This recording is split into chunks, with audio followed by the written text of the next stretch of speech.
उत्तराखंड में वन विभाग नई शुरुआत करने जा रहा है।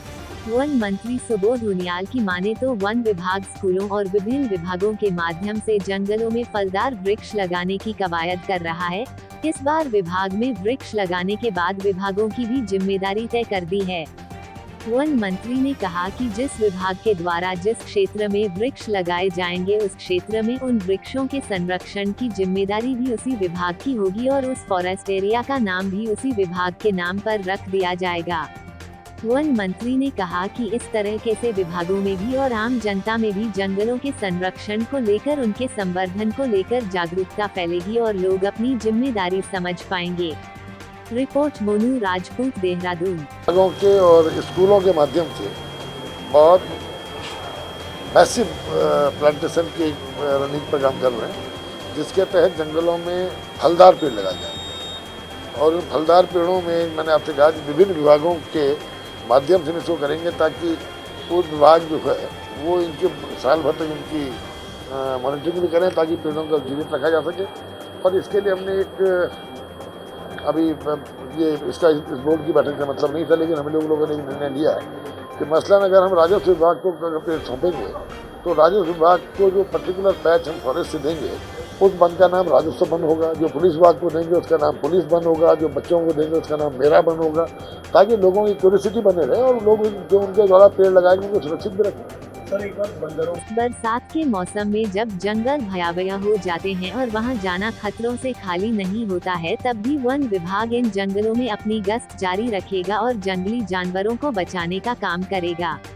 राजाजी टाइगर रिजर्व के निदेशक साकेत बडोला की माने तो इस बार मानसून सीजन के लिए वन विभाग की टीमों को आधुनिक संसाधनों से लैस कर दिया है ताकि जंगलों में गश्त के दौरान किसी प्रकार की कोई परेशानी न हो सके। रिपोर्ट मोनू राजपूत, देहरादून। सर, बरसात के सीजन में जंगलों में रोड पर काफ़ी दूर जाते हैं, उसको लेके कुछ प्लान किया है आपने, क्या कुछ है थोड़ा सा? देखिए, हमारे साथ समस्या ये है कि जब बरसात होती है तो जो भी जंगल के अंदर जो वन मार्ग हैं वो सारे ख़त्म हो जाते हैं और जो नाले हैं, रॉ हैं, सोत हैं, उन सब में बहुत पानी आता है।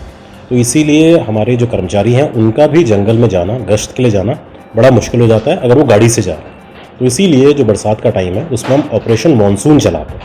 उसमें ऑपरेशन मानसून के अंतर्गत हमारे जो वनकर्मी हैं वो जो हमारी जो बिल्कुल सेंसिटिव जो संवेदनशील क्षेत्र हैं उनकी पैदल गश्त करते हैं और सिर्फ अपने ही एरिया की नहीं करते, आसपास की जो रेंज होती हैं, आसपास के जो भी इलाके हैं उन सब के लोग साथ मिलके उन एरिया की और उन क्षेत्रों की गश्त करते हैं। तो ये सारा जो ऑपरेशन होता है इसको ऑपरेशन मानसून कहते हैं।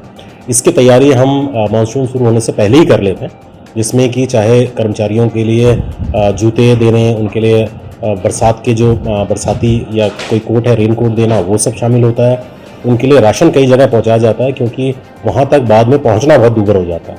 और इवन जो हमारे जो पालतू हाथी हैं उनका भी इस्तेमाल किया जाता है इस मानसून गश्त के लिए।